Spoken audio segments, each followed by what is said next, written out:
The flickering light threw soft gold across his face, the curve of his jaw, the faint stubble on his cheek, the kind eyes that always looked like they were hiding something gentle. "Better?" he asked. "Yeah," I whispered. The silence between us wasn't awkward anymore. It was charged. He sat beside me on the couch, the storm raging outside, candlelight reflecting in his eyes. "You know," he said quietly, "you've changed this place."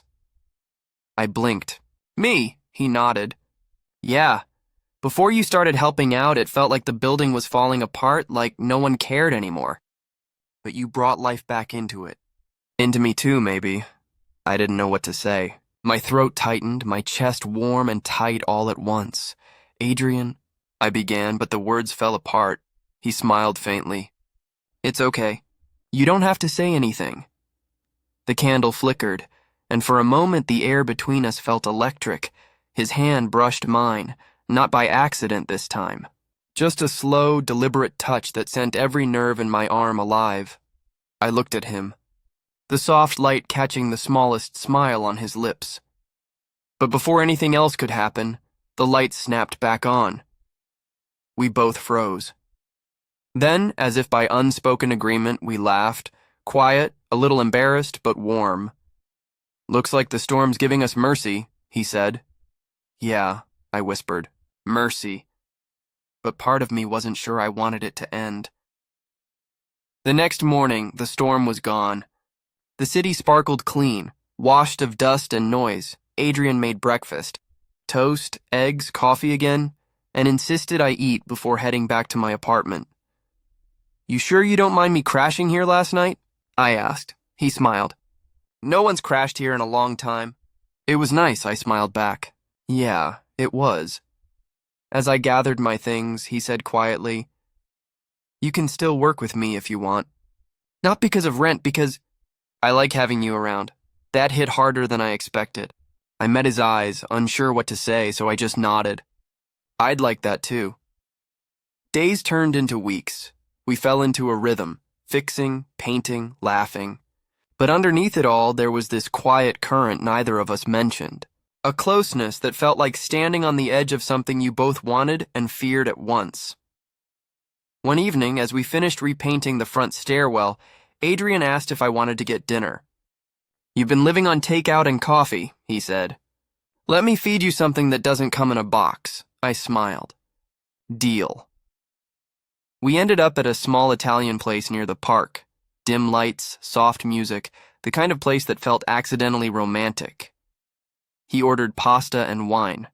I tried to act casual, but sitting across from him, hearing his laugh, seeing the way his eyes crinkled when he smiled, it was hard not to feel something deeper stirring. At one point he said, "You look lighter lately. Happier." "I guess I am," I said softly. "You've been good for me," he held my gaze. "You've been good for me too, Noah." The moment stretched, unbroken, until the waiter came with the check. We walked back in silence, the city glowing around us. Outside my building, he stopped. "Thanks for tonight," he said. I smiled. "You paid for everything." I didn't mean the food. Something in his voice made my heart stutter. He hesitated, just long enough that I thought he might reach out, close the space between us. But then he stepped back, his usual calm returning. "Good night, Noah. Good night, Adrian." He walked away, hands in his pockets, and I watched him until he disappeared around the corner. That night, I lay awake staring at the ceiling. My heart wouldn't slow down. I kept thinking about the way he'd looked at me, not as a tenant, not as a problem to solve, but as something more. Someone he saw, and I realized, somewhere between wanting and fearing, that I was falling for him. It wasn't just gratitude. It wasn't just loneliness. It was the way he listened, the way he made silence feel safe, the way his kindness wasn't performative. It was real, but he was my landlord, my friend. The one who'd helped me when I had nothing. The thought of risking that terrified me. Still, as I closed my eyes, I couldn't stop replaying his voice in my head. "You've been good for me too." I wondered if he was lying awake somewhere, thinking the same thing. The weeks after our dinner felt different. Not because anything had been said, it hadn't, but silence had changed its texture. Before it was comfort. Now it buzzed with something else. Something waiting. Adrian still smiled the same, still asked about my day, still left coffee on the workbench when we painted together. But there were moments, fleeting and real, where his eyes lingered a heartbeat too long, and every time, I looked away first. One afternoon he found me repainting one of the stair rails. "You busy this weekend?"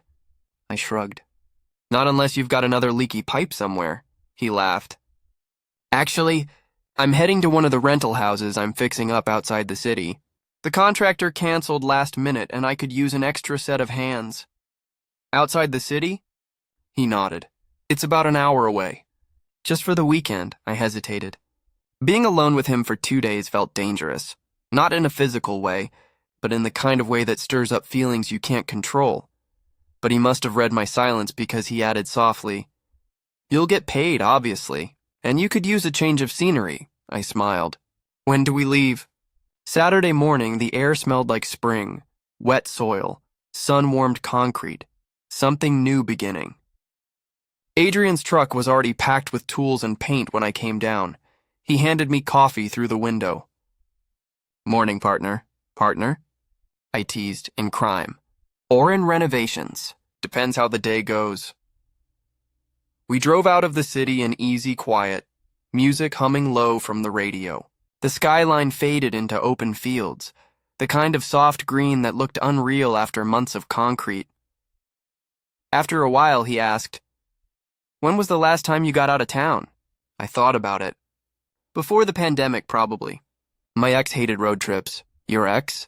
"Yeah," I said. "We were together 3 years. Ended when I moved here." He glanced at me. "Still talk?" I shook my head. "No, some things are better left where they broke." He nodded. "I get that." When I looked at him, his jaw was tight. His fingers drumming the steering wheel, like my answer had pulled on a memory of his own. The house was a small 2-story cabin surrounded by pine trees and sunlight. It looked tired but full of potential, like it had stories to tell. "This is it," Adrian said, stepping out and stretching. "Needs work, but it's got a heartbeat." We spent the morning cleaning and sanding, falling into an easy rhythm. Every time I looked up, he was there, sleeves rolled up, sun catching the curve of his shoulders. I tried not to notice, but failing came too easily. Around noon, we took a break on the porch steps. He passed me a bottle of water and said, "You know, I like working with you." I smiled. "Even when I spill paint?" "Especially then," he said with a laugh. "You make mistakes look intentional." I laughed too, shaking my head. "That's not a compliment. It is when it's you." The words hung in the air, gentle but loaded. He didn't take them back, and I didn't deflect them this time. Instead, I said quietly, "You really mean that?" He looked at me for a long moment. "Yeah, I do." Later, we painted the living room together, shoulders brushing as we worked along opposite walls. The silence was easy again, full of unspoken things that didn't need to be forced. When I turned to grab another roller, I slipped on the tarp, bumping into him. He caught me by the waist before I fell, strong hands steadying me. We froze. For a second, neither of us breathed. My heart hammered so loud I was sure he could hear it. His hands didn't move. Neither did mine. Then slowly, his thumb brushed against my side, a tiny, involuntary gesture that set my skin alight. Our eyes met. And for that heartbeat, the world narrowed to just us. Paint on our shirts, sunlight on the floor, the faint sound of wind through trees. He let go first. "Sorry," he said softly, voice rougher than before. "It's okay," I whispered. But it wasn't okay. Not really. It was too much and not enough all at once. That evening, after hours of work, we sat outside with takeout boxes and cheap beer, watching the sun disappear behind the trees. "Feels good," he said, leaning back. "No noise, no deadlines. Just us and the mosquitoes," I said. He laughed, the sound easy and low. "You're not complaining, are you?" Not if it means I get to see you relaxed for once. He glanced at me, smile fading slightly. You notice that? Yeah, you carry a lot, Adrian. Even when you pretend not to. He looked down at the label on his beer. You make it sound like I'm a mystery. Aren't we all? I said softly. He turned toward me. Maybe. But you see through people, Noah. You see through me. That's rare. The air went still. The forest seemed to hush. Do you want me to stop? I asked quietly. His eyes met mine, steady, unguarded. No, don't ever stop. We didn't move closer, but we didn't move away either. The tension wasn't something we could name. It lived in the space between words, in glances, in the almosts. Later, when he fell asleep on the couch, I lay awake in the small guest room staring at the ceiling. I couldn't stop thinking about how his voice had softened when he said my name, how the distance between us had begun to feel like a lie we were both trying too hard to keep. And yet, something in me whispered, don't ruin this. Don't lose what you already have. I turned over, listening to the night hum outside, wondering if he was awake too, fighting the same thought. The next morning, we worked quietly. Something had shifted, not broken, just changed direction. At one point, while packing tools, Adrian said softly, "About last night." I looked up. He rubbed the back of his neck. I didn't mean to make things weird. You didn't, I said too quickly. He smiled, a little sad. You always say that when things are weird? I laughed because he wasn't wrong. Okay, maybe a little weird. Good weird? He asked carefully. I hesitated. Yeah, good weird. He exhaled like he'd been holding that breath all morning. Then, almost under his breath, he said, You make me forget to be careful. That line stayed with me the whole drive back, echoing louder than the music, louder than my thoughts. Back in the city, everything looked the same, but nothing felt the same. He dropped me off at the building entrance. For a moment, neither of us moved. I finally said, Thanks for bringing me along. He smiled. Thanks for not running when I get too serious. Serious suits you, I said quietly. His gaze softened. Careful, Noah. For what? For saying things I'll remember later. That night it rained again, soft, quiet rain that made the city lights blur like watercolor. I stood by my window, watching droplets race down the glass, and thought about him, how easily he'd slipped into my life, how naturally I'd let him. It wasn't supposed to be like this. It started as a deal, a simple agreement between tenant and landlord. But somewhere along the way, it became something else, something that scared and comforted me at the same time. I didn't know what would happen next. All I knew was that I couldn't keep pretending it was only about rent anymore. I didn't see Adrian for 2 days after we got back from the cabin. At first, I told myself he was busy, that he had paperwork, repairs, maybe other tenants to deal with. But by the 3rd day, the silence began to hurt. It wasn't that I needed him to say something, I just wanted to know we hadn't imagined it. That whatever had happened between us wasn't one-sided or a trick of the quiet. By Friday night, I gave up waiting and went to his office. The light was on, a faint glow spilling through the half-open door. Adrian sat at his desk, head in his hands, papers scattered everywhere. He looked up when I stepped inside. For a moment, he didn't speak. Then he sighed. Noah. Hey, I said softly. You've been avoiding me. I've been thinking about... He leaned back, running a hand through his hair.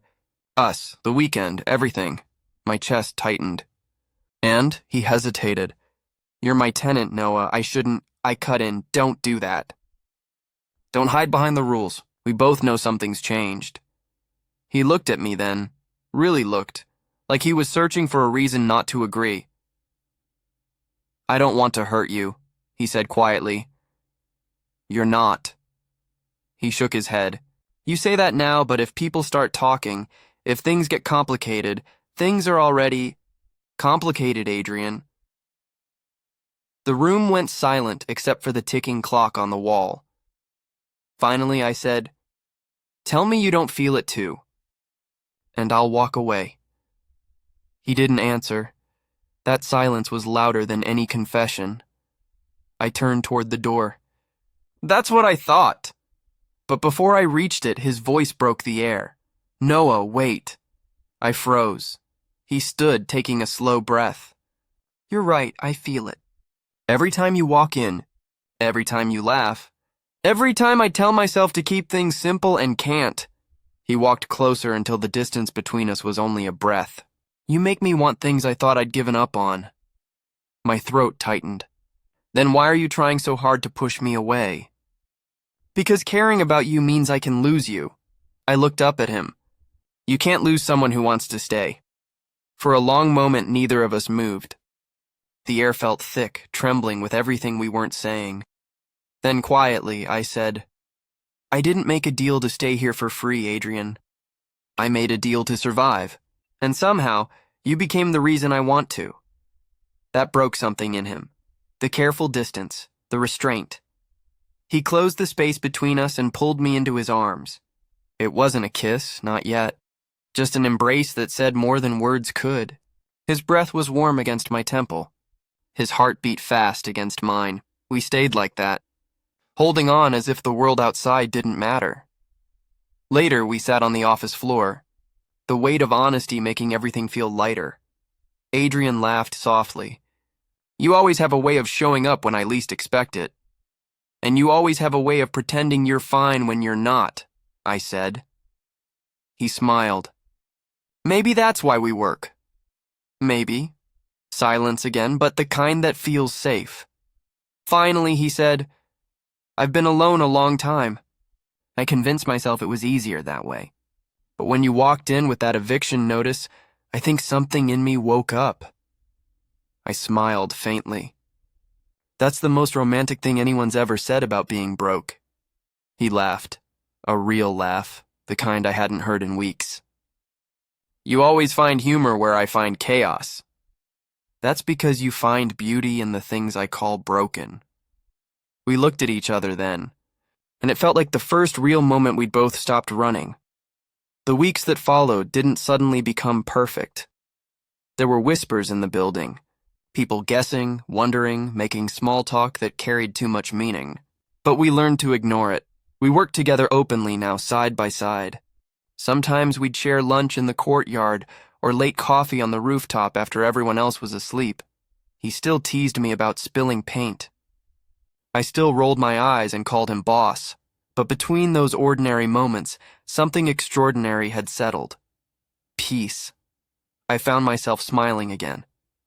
Not just because of him, but because of what we'd both built. Trust, kindness, and something that looked a lot like love one evening.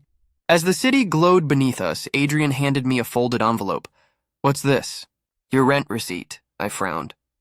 You said I didn't owe anything, he grinned. You don't. It's symbolic. I opened it and found a handwritten note inside. Paid in full. Not with money, with heart. I looked up, smiling. That's cheesy. Maybe, he said, but it's true. He leaned back on his elbows, watching the skyline fade into dusk. You know what's funny? I thought saving you from eviction was doing you a favor. Turns out you saved me. How so? I was surviving, not living. You reminded me what it feels like to actually want something. Someone. For a long time, neither of us spoke. The sunset painted his face in amber light, and I felt that quiet pull again. The one that started it all. Only this time, I didn't resist it. He reached for my hand, fingers threading through mine like it was the most natural thing in the world. I don't want to hide anymore, he said softly. Not from this. Not from you. You don't have to, I whispered. He smiled. So, no more deals? I shook my head. No more deals. Just us. That night I went back to my apartment, the same place where all of this had started, and realized how different it felt. It wasn't about rent anymore. It wasn't about survival. It was about belonging. And for the first time in a long time, I wasn't afraid of tomorrow because somewhere, just a few doors down, was someone who'd seen me at my lowest and still stayed. Someone who didn't just fix walls and leaky pipes, he helped rebuild me. Months later, the building was freshly painted, the tenants happier, and the city felt alive again. Adrian and I walked through the hallway together, admiring the new work. You ever think we'd get here? He asked. No, I admitted.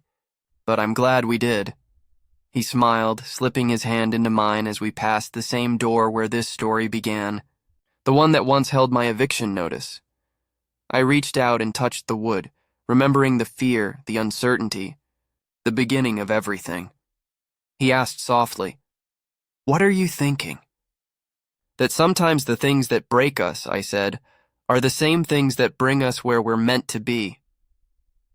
He squeezed my hand. And where's that? Right here, I whispered. With you, he smiled, eyes warm, steady, sure. Good, because I don't plan on letting you go. Outside, the city lights flickered like a heartbeat. And for the first time in forever, I felt home, not in a place, but in a person.